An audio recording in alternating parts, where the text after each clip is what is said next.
La première fois que j'ai joué à Zelda Breath of the Wild, j'étais en quatrième.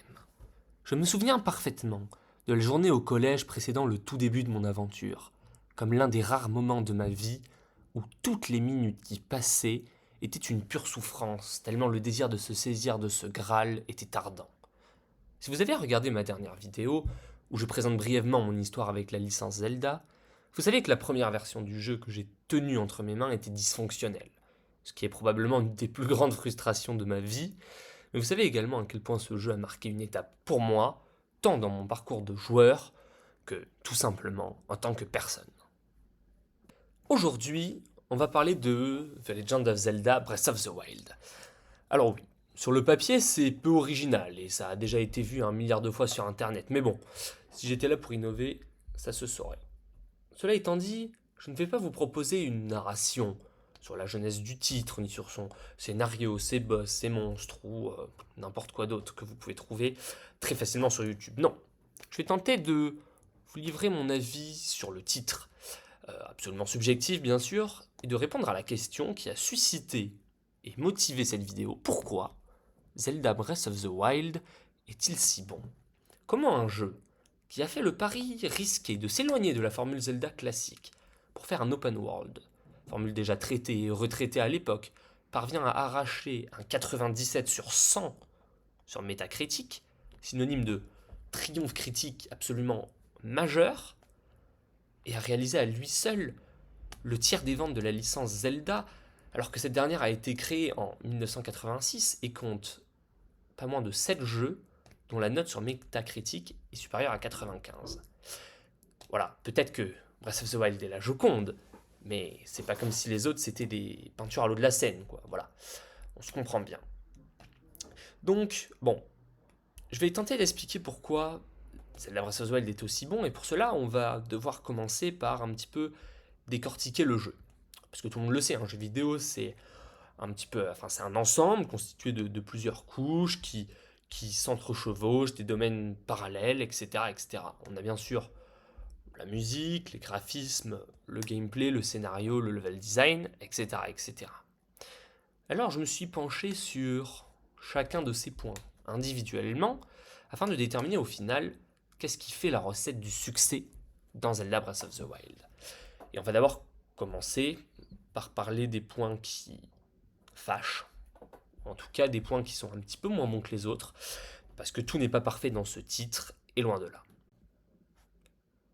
Pour commencer, le scénario. Bon, là déjà ça coince un petit peu. Le choix des développeurs concernant le scénario est de proposer un scénario qui se dévoile non pas de manière linéaire, mais de manière désordonnée, avec de multiples flashbacks, des souvenirs disséminés un peu partout en Hyrule. En plus de ça, à part le prélude qui sert d'introduction au jeu, tout le scénario, et en particulier les souvenirs, sont totalement optionnels. Et le monde est tellement grand qu'on en loupe quelques-uns sans même faire preuve de mauvaise volonté. Alors bien sûr, ce choix a un sens, et s'explique par la liberté totale laissée aux joueurs, qui implique de sacrifier un peu, voire beaucoup, de l'intérêt et du potentiel impact émotionnel du scénario. C'est pour la bonne cause, mais c'est pas une raison pour fermer les yeux sur ce problème. Alors, pour rester sur ce qui concerne l'histoire, les 4 donjons et les 4 boss du jeu, bon, ils sont pas très convaincants. Encore une fois, c'est pas mauvais, c'est juste très en dessous des autres jeux de la licence, même si encore une fois, c'est vrai qu'on a infiniment plus de liberté dans Breath of the Wild que dans les autres jeux de la licence, et que par conséquent, c'est plus compliqué en termes de level design pour faire des énigmes qui tiennent la route et proposer une structure de donjon conventionnelle. Voilà, je crois qu'on a un peu fait le tour des défauts. Maintenant, on va passer aux qualités du titre, et donc à ce qui fait son succès. Alors je vais glisser un petit mot quant à son gameplay, que je vais séparer en 2 grandes catégories. Le gameplay de combat et le gameplay d'exploration. Pour ce qui est du gameplay de combat, bon, j'ai envie de dire qu'il n'y a pas grand-chose de révolutionnaire. On a 3 catégories différentes d'armes, on attaque, on part, on esquive, on tire à l'arc. C'est simple, mais bon, c'est très efficace et très fluide. Les combats s'enchaînent bien et les timings sont assez techniques et exigeants à maîtriser. C'est assez punitif au début, mais on progresse rapidement et le combat a le mérite de rester intéressant tout au long de la partie. Bon, maintenant je crois que ceux qui ont déjà joué à Breath of the Wild commencent à me voir venir. Ils commencent à me voir venir parce qu'on va faire place au gameplay d'exploration. Et là, je crois qu'on peut dire qu'on tient le premier coup de maître du jeu. Et en plus, il se résume uniquement en 2 mots. Escalade et paravoile. En 2 mots, Hyrule tout entière devient soudainement à notre portée. Plus de falaises infranchissables, de zones de couloirs, de montagnes inaccessibles. Toute la frustration que pouvaient nous laisser les jeux d'avant, ceux qui nous bloquaient dans un petit couloir et nous disaient en gros, c'est dans un sens ou dans l'autre, eh bien tout ça s'évapore et laisse place à une exploration totale, hyper fluide, hyper aérienne et juste jouissive. Alors bien sûr, on ne vantera jamais assez les qualités exceptionnelles de l'open world créé par Nintendo, qui exploite parfaitement ces 2 nouvelles options de déplacement et ne laisse jamais le joueur s'ennuyer sans pour autant le tenir par la main. Voilà, le level design de l'open world est vraiment monstrueux sur ce point et je ferai probablement une vidéo entière sur la conception topographique de la carte, tant il y a de choses à dire et tant c'est intéressant, mais je préfère ne pas rentrer dans les détails maintenant. Non, ce qu'il faut retenir, c'est que l'exploration est vraiment un des plus gros points forts de Breath of the Wild, et il pourrait très bien se suffire à lui-même, et livrer en tant que tel un jeu qui serait déjà très convaincant. Mais je crois bien que ce n'est pas le cas. Avant de faire Xenoblade Chronicles 3, dont je parlerai de manière abondante sur cette chaîne, ne vous inquiétez pas sur ce point, je ne prêtais pas beaucoup attention à la bande-son des jeux.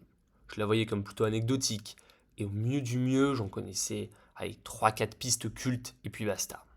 Mais ça, c'était avant Xenoblade Chronicles 3. Puisque depuis, la musique est devenue pour moi centrale dans l'expérience de jeu, et je suis du coup par la suite revenu sur les OST de mes jeux préférés, et je les ai toutes écoutées.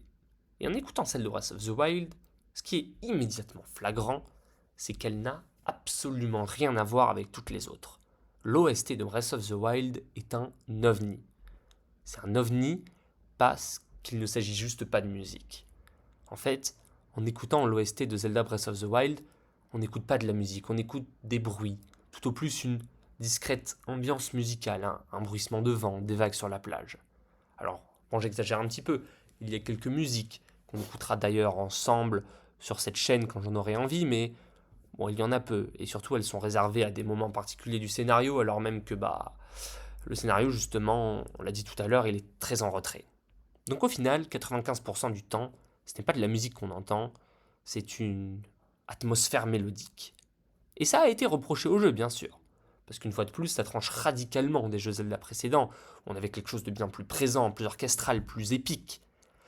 Mais si j'ai gardé la musique jusqu'à maintenant, et que j'ai soigneusement évité d'en parler avant, c'est que pour moi, la musique de Breath of the Wild, c'est tout sauf un défaut.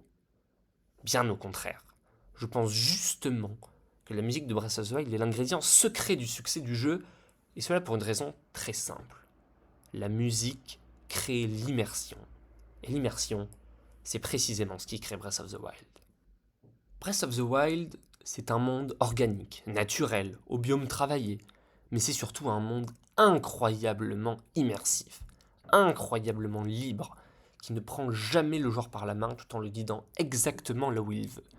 Quand on joue à Breath of the Wild, on fait plus que jouer à Breath of the Wild. On vit Breath of the Wild. Le jeu est réellement, c'est une merveille contemplative. C'est une véritable ode à l'exploration libre, à la divagation poétique. C'est un monde où on peut sentir l'herbe sous ses pieds et le vent nous caresser doucement, juste avec quelques notes sur un piano. C'est ça Breath of the Wild. C'est un jeu sans musique, qui se fait avec un casque sur la tête. Un jeu où on peut tout faire, mais qui se vit en ne faisant rien. Mes meilleurs souvenirs sur le titre n'ont rien à voir avec des combats épiques ou des excursions en territoires ennemis. Non, mes meilleurs souvenirs, c'était des promenades dans la neige, des balades paisibles à dos de cheval, des randonnées automnales sur les sentiers d'Akala. C'était ça mes meilleurs souvenirs. Et c'est aussi peut-être pour ça que ce titre ne m'a jamais lassé, jamais ennuyé. Parce qu'on ne peut juste pas ne plus rien avoir à faire. Quand bien même on a toutes les tenues au niveau maximum, le 100% de la carte, tous les objets spéciaux et 1 million de rubis, le jeu n'est pas fini. Et ça, c'est la plus grande richesse de Breath of the Wild. Et ça, c'est pourquoi Breath of the Wild est un des meilleurs jeux de sa génération. Voilà, la vidéo touche à sa fin et j'espère qu'elle vous a donné envie de rejouer, voire même de jouer pour la première fois à l'un des plus grands monuments du jeu vidéo. J'ai exposé dans cette vidéo ce pourquoi j'aimais Breath of the Wild. Et si d'autres fans du jeu regardent cette vidéo, j'aimerais beaucoup avoir votre propre opinion dans les commentaires et voir si mon avis, celui que j'ai exprimé, est plutôt personnel ou au contraire hyper universel.